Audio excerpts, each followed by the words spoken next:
Om Sai Ram, Shri Sai Satcharita, Chapter 32, In Quest of Guru and God, Fasting Disapproved. In this chapter, Hemant Pant describes two things: how Baba met his Guru in the woods and through him God, and how Baba made Mrs. Gokhale, who had made up her mind to fast for 3 days, eat Puran Polis. Preliminary. In the beginning, Hemant Pant describes the sansara, that is visible world, by the allegory of Ashwatha, that is banyan tree, which has in the phraseology of the Gita roots above and branches below. Its branches are spread downward and upwards and are nourished by the gunas, that is qualities, and its sprouts are the objects of the senses. Its roots, leading to actions, are extended downwards to this world of men. Its form cannot be known in this world, nor its end, its beginning, nor its support.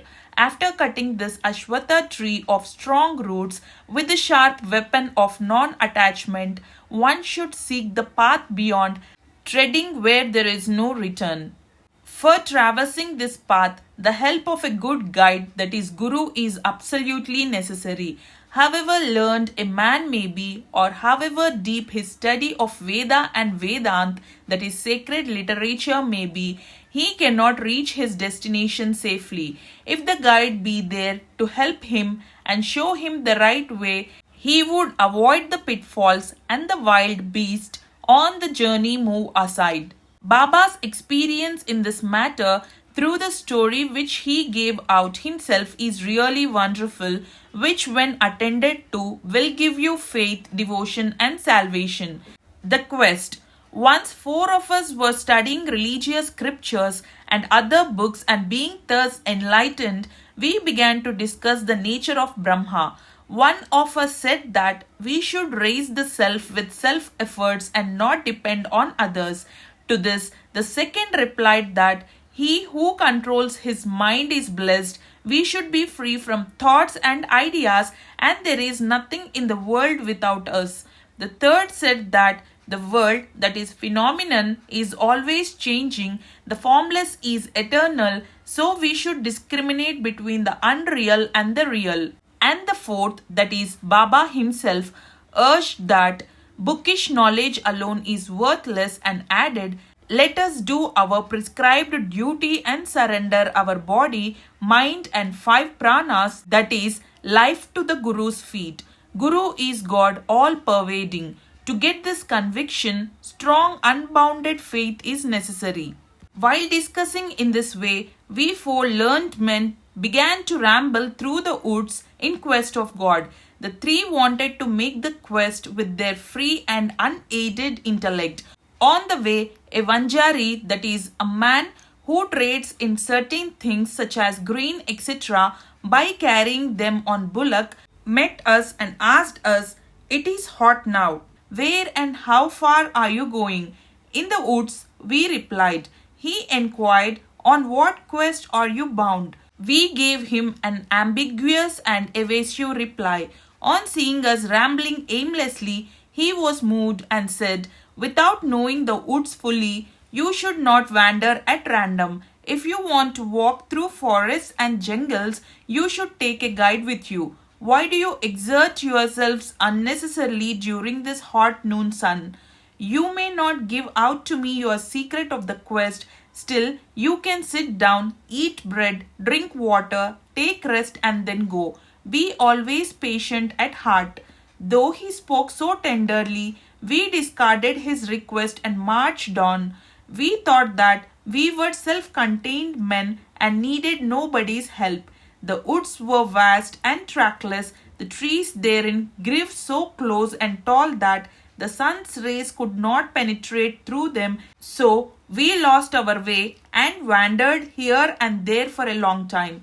Ultimately, through sheer good luck, we came back to the place from where we started. The Vanjari met us again and said, "By relying on your own cleverness, you missed your way.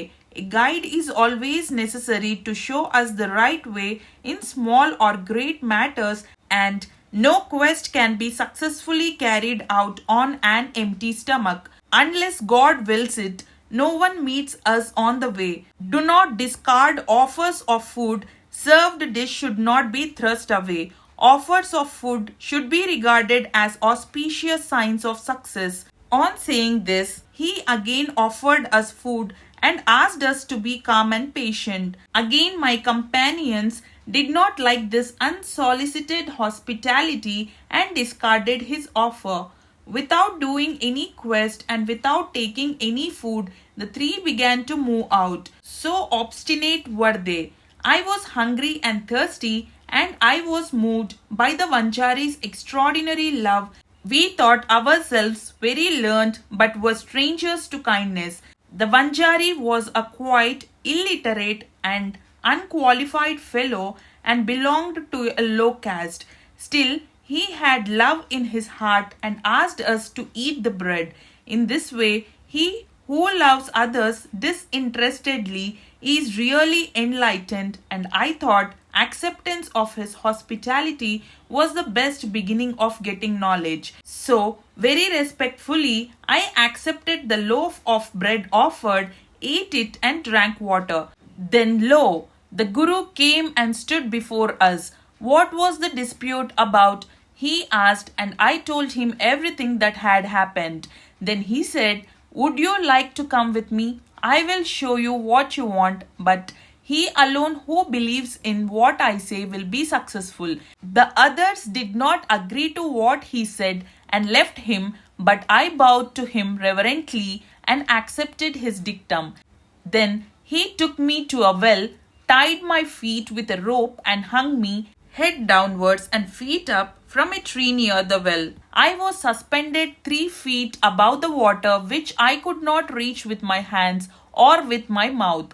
After suspending me in this manner, he went away, no one knew where. After 10 or 12 ghatakas, that is 4 or 5 hours, he returned and after taking me out quickly, asked me how I fared. In bliss supreme I was. How can a fool like me describe the joy I experienced? I replied. On hearing my answer, the Guru was much pleased with me, drew me near him, and stroking my head with his hand, kept me with him. He took care of me as tenderly as a mother bird does of her young ones. He put me into his school. How beautiful it was! There I forgot my parents, all my attachment was snapped, and I was liberated easily. I thought that I should embrace him and keep staring at him always. If his image was not fixed in my eyes, I would rather be blind. Such was the school. No one who entered it once could return empty-handed. My Guru became my all in all, my home, mother and father, everything. All my senses left their places and concentrated themselves in my eyes, and my sight was centered on him.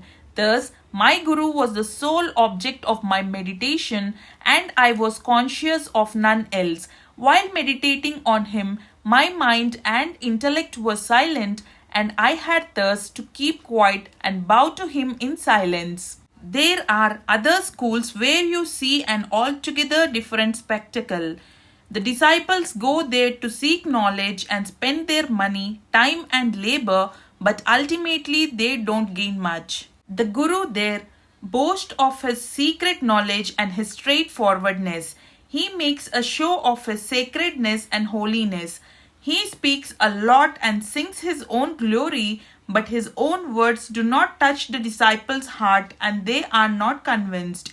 So far as self-realization is concerned, he has not reached that. How can such schools be of any use to the disciples, and how can they be benefited? The master, that is Guru, mentioned above was of different type.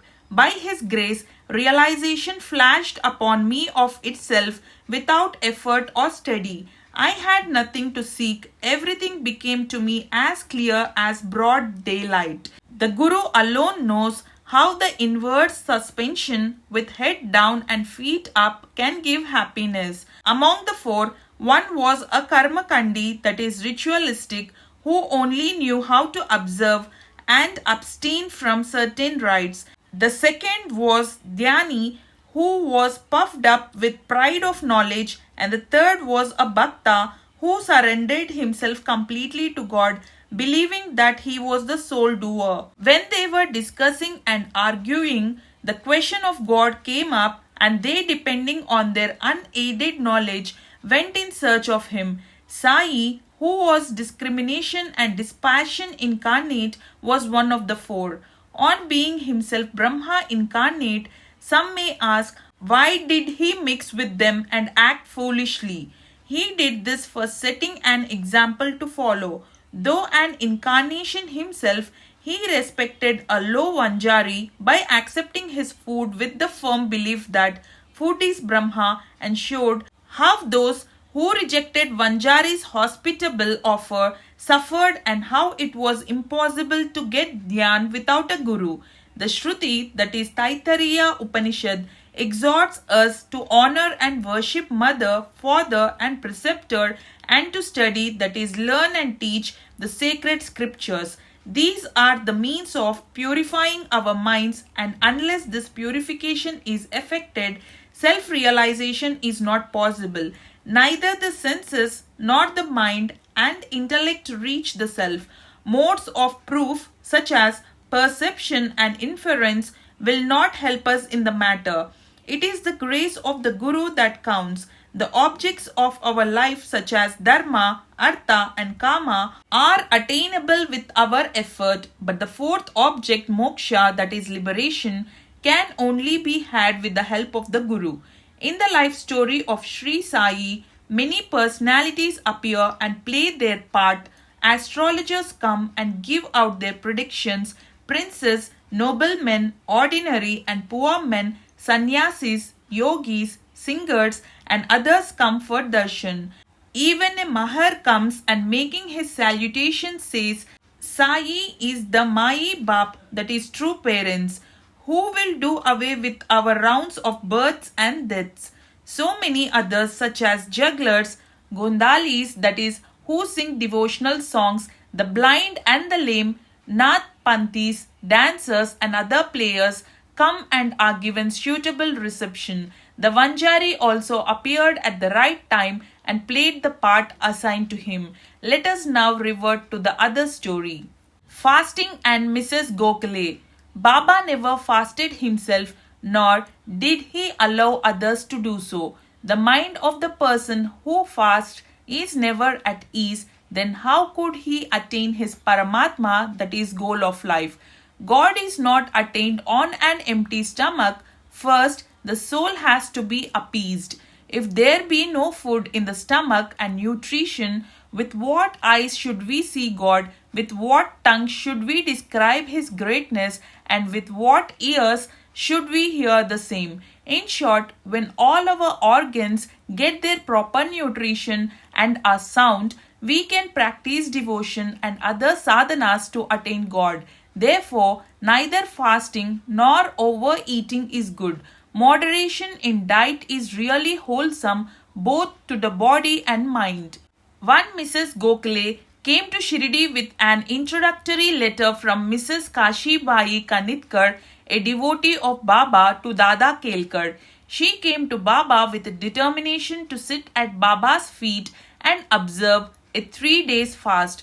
The previous day, Baba said to Dada Kelkar that he would not allow his children to starve during the Shimga, that is holy holidays, and that if they had to starve, why was he there? Next day, when the women went with Dada Kelkar and sat at Baba's feet, Baba at once said to her, where is the necessity of fasting?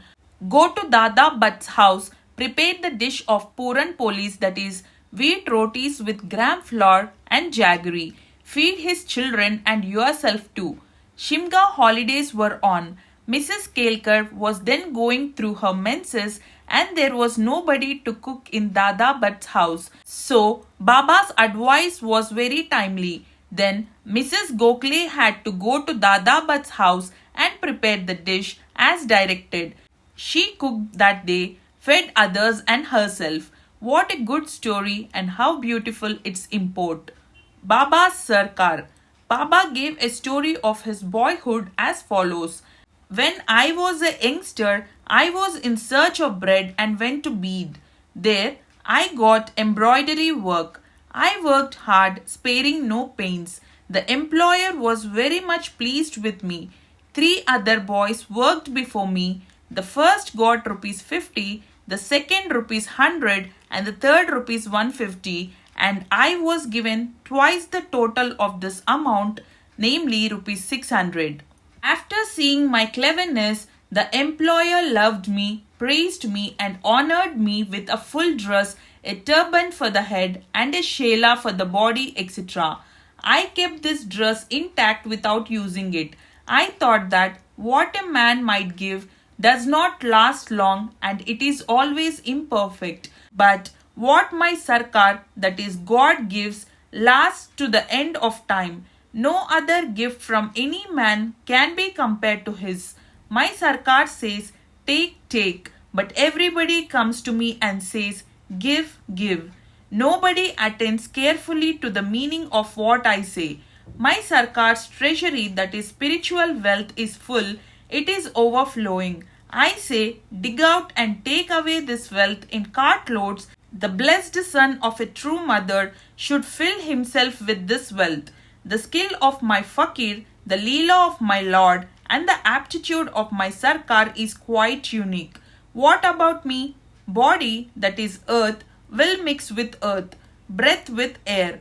This time won't come again. No matter where I go or where I sit, Maya always troubles me much. Still, I am always anxious for my men.